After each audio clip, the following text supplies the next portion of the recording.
भारत में सट्टेबाजी या बैटिंग नहीं चलेगी। लाखों करोड़ों देने वाली सट्टा आधारित ऑनलाइन गेम्स का भारत में डब्बा गोल होने वाला है। ऐसी गेम्स अब भारत में पूरी तरह से बैन होने वाली है, जिसमें किसी भी तरह से सट्टा लगता हो या जुआ खेली जाती हो या कोई भी ऐसी ऑनलाइन गेम या फिर ऐप जहां पैसा किसी परिणाम की वजह से बनता हो, यानी कि किसी की हार जीत, किसी का चलना न चलना इत्यादि। हालांकि इस पर स्पष्टता आना बाकी है। आप ड्रीम 11, माई सर्कल 11 जैसी ऐप्स के बारे में सोच रहे होंगे, इसमें भी बदलाव होंगे जो कि हम आपको आगे बताने वाले हैं। गौर रहे कि भारत में ऑनलाइन गेम्स का प्रचार प्रसार जिस तरह से बीते 2-3 सालों में हुआ है, उन सभी को देखते हुए सरकार ने अब यह कड़ा और बड़ा फैसला लिया है। अब या तो इन गेम्स को अपना प्रारूप बदलना पड़ेगा या फिर ये गेम्स और ऐप्स बैन हो जाएंगे। कौन सी ऑनलाइन गेम्स को बंद किया जाएगा और कौन सी को नहीं, यह एसआरओ यानी सेल्फ रेगुलेटरी ऑर्गेनाइजेशन तय करेगी, जिसमें विभिन्न फील्ड के एक्सपर्ट्स शामिल होंगे। एसआरओ एक सेट प्रारूप के तहत या तो ऐप्स को अनुमति देगा या फिर उन्हें बैन कर देगा। बता दें कि भारत के कई राज्यों में फैंटेसी ऐप को बैन किया गया है और समय समय पर इन ऐप्स पर सवाल उठते रहे हैं, क्योंकि इन ऐप्स को लेकर कोई भी सटीक या साफ कानून अभी तक नहीं बना था। ऐसे में सभी ने अपने अपने हिसाब से इसे हैंडल किया। कुछ राज्यों में इसे पूर्णतः बैन किया गया तो कई राज्यों में इसे रेगुलेट करने की कोशिश की गई और बैन किए गए राज्यों में इसके इस्तेमाल पर भारी भरकम जुर्माना भी लगाने का प्रावधान किया गया है।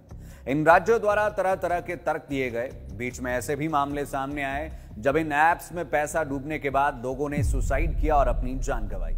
हम ओवरऑल ऐप्स की बात कर रहे हैं, फैंटेसी की नहीं। खैर, केंद्रीय मंत्री राजीव चंद्रशेखर की बात करें तो उन्होंने कहा कि हम एक ऐसी रूपरेखा तैयार कर रहे हैं जिसके माध्यम से यह तय किया जा सकता है कि कौन से ऑनलाइन गेम एसआरओज द्वारा अनुमति देने के लिए उपयुक्त होंगे।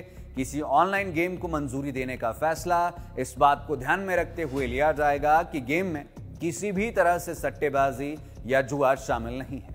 राजीव चंद्रशेखर ने यह भी कहा कि अगर एसआरओ को पता चलता है कि ऑनलाइन गेम पर सट्टा लगाया जा रहा है तो वह इसे मंजूरी नहीं देगा। हालांकि मंत्री ने यह भी कहा कि रियल मनी गेम्स जैसे कि ड्रीम 11 या फिर इस जैसी ही अन्य गेम्स को अलाउ किया जा सकता है, मगर इसमें भी जो फाइनल आउटकम है वह किसी परिणाम पर आधारित नहीं होनी चाहिए। हालांकि केंद्रीय मंत्री द्वारा दिया गया बयान एक चर्चा का विषय है, मगर इसमें से जो समझ में आ रहा है वो ये है कि जिस तरह ऐप्स में किसी खिलाड़ी की परफॉर्मेंस पर या उसके परफॉर्मेंस के आधार पर पॉइंट मिलते हैं और रैंक बनता है और पैसा आता है, अब शायद ऐसा नहीं होगा।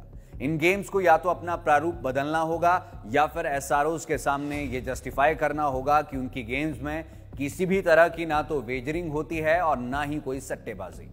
हालांकि माना यह जाता है कि fantasy apps skill based games है, जहां व्यक्ति अपने कौशल का इस्तेमाल कर दोनों ही टीम्स में से खिलाड़ियों को चुनता है और फिर जीतने की उम्मीद रखता है। मगर नियमों में हुए जिक्र के अनुसार हो सकता है कि आने वाले समय में इन ऐप्स के प्रारूप में बदलाव देखने को मिले और यह स्थिति तब ज्यादा स्पष्ट हो पाएगी जब एसआरओज अपने सेट रूल्स को पब्लिकली रिवील करेंगे। सीधे शब्दों में कहे तो ये फैंटेसी ऐप्स जो स्किल बेस्ड होने का दावा करती है, एकदम से तो बंद नहीं होगी, मगर दिक्कतों का सामना इन्हें भी करना होगा।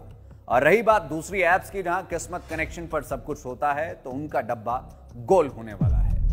केंद्र सरकार ने सट्टेबाजी, ऑनलाइन गेमिंग और जुए के विज्ञापन के खिलाफ भी नए दिशा निर्देश जारी किए हैं। इसी तरह मीडिया को भी ऑनलाइन गेमिंग से जुड़े विज्ञापन प्रसारित न करने की सलाह दी गई है।